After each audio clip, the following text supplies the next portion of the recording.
उसमें एक लक्ष्य हमारी ऐतिहासिक परंपराओं का सम्मान और उसका पुनः जागरण भी था। ये सेंगोल उसी लक्ष्य की परिपूर्ति के लिए आज मैं आपके सामने इसकी इंफॉर्मेशन को लेकर आया हूं। ये घटना जुड़ी है आजादी की क्षण के साथ।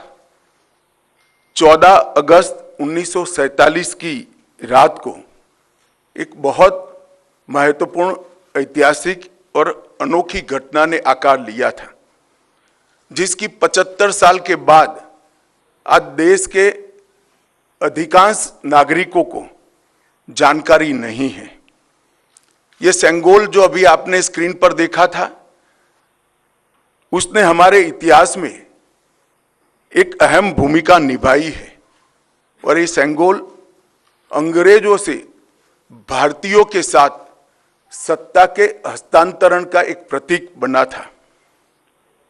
इस घटना के ऐतिहासिक महत्व को जानने के बाद आप सभी को आश्चर्य होगा कि इतने सालों तक ये हमारे सामने क्यों नहीं आई। जब इसकी जानकारी प्रधानमंत्री जी को मिली, इस पर गहराई से विचार करने के बाद प्रधानमंत्री जी ने इसकी गहन जांच के आदेश दिए और फिर निर्णय लिया कि गौरवमयी प्रसंग को ध्रुव तारे के समान, परंपराओं के ध्रुव तारे के समान देश के सामने रखना चाहिए। इसीलिए हमारे नए संसद भवन के लोकार्पण के दिन को चुना गया। अब मैं थोड़ा इस घटना के बाद में आपको बताऊंगा। 14 अगस्त 1947 की रात को लगभग 10:45 पर पंडित जवाहरलाल जी के ने विशेष रूप से तमिलनाडु से आए हुए अधिनम से सेंगोल को स्वीकार किया था। उन्होंने इसे अंग्रेजों से भारत को सत्ता प्राप्त करने के प्रतीक के रूप में पूर्ण विधि विधान के साथ स्वीकार किया था। पंडित नेहरू ने 14 अगस्त की रात को अपने निवास पर कई नेताओं की उपस्थिति में सेंगोल स्वीकार कर सत्ता के हस्तांतरण की प्रक्रिया को एक प्रकार से पूरा किया था, जिनमें श्री राजेंद्र प्रसाद भी थे, जो बाद में हमारे राष्ट्रपति बने।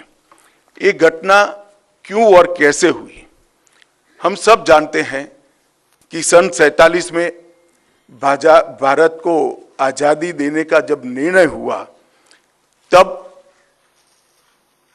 लॉर्ड माउंटबेटन को ये प्रक्रिया को निर्विघ्न समाप्त करने के लिए भारत के वाइसरॉय बनाकर भेजा गया।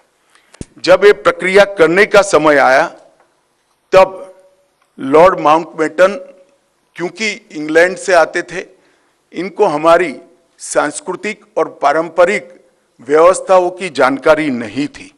उन्होंने पंडित जवाहरलाल नेहरू जी को ये प्रश्न किया कि ब्रिटिश से भारतीयों के हाथ में सत्ता का हस्तांतरण के प्रतीक के रूप में कौन सा विशिष्ट परंपरागत समारोह का आयोजन किया जाना चाहिए।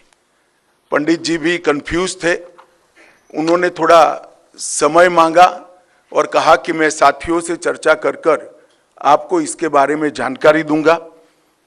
पंडित जवाहरलाल नेहरू जी ने चर्चा करने के लिए अपनी पसंदगी बहुत अनुभवी स्वतंत्रता सेनानी, दार्शनिक, भारतीय परंपराओं के जानकार, इतिहास के मर्मज्ञ ऐसे विद्वान सी राजगोपालाचारी पर नियुक्त की, जिनको हम राजा जी के नाम से जानते हैं। उन्होंने ये बात को राजा जी के सामने रखा।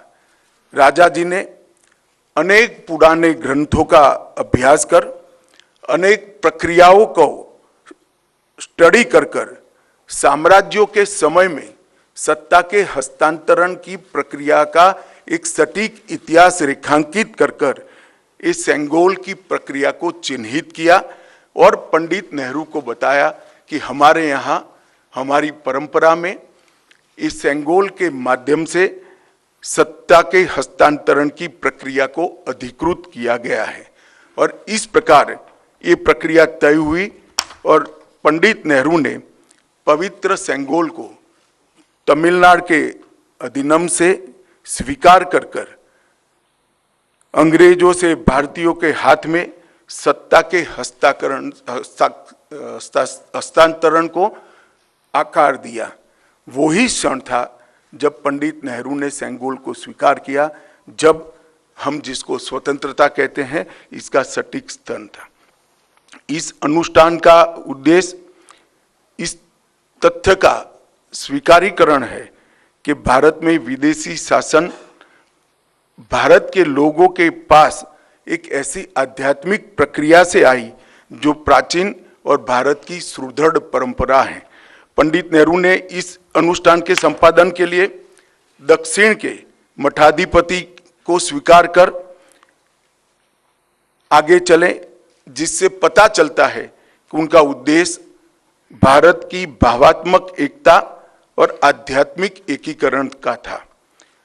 सेंगोल के अर्थ और इतिहास में थोड़े डिटेल में जाते हैं तो सेंगोल का अर्थ बड़ा गहरा है। सेंगोल शब्द तमिल भाषा के सेम्मई शब्द से बना गया है। इसकी व्युत्पत्ति सेम्मई से आती है, जिसका अर्थ और भाव नीति परायणता से है। यह एक तमिलनाडु के प्रमुख धार्मिक मठ के महंतों द्वारा ये सेंगोल जो आप अभी देख रहे हैं स्क्रीन पर, ये अभिमंत्रित है। गंगा जल से उसको सेम्मई से आती है, जिसका अर्थ और भाव नीति परायणता से है। यह एक तमिलनाडु के प्रमुख धार्मिक मठ के महंतों द्वारा ये सेंगोल जो आप अभी देख रहे हैं स्क्रीन पर, ये अभिमंत्रित है।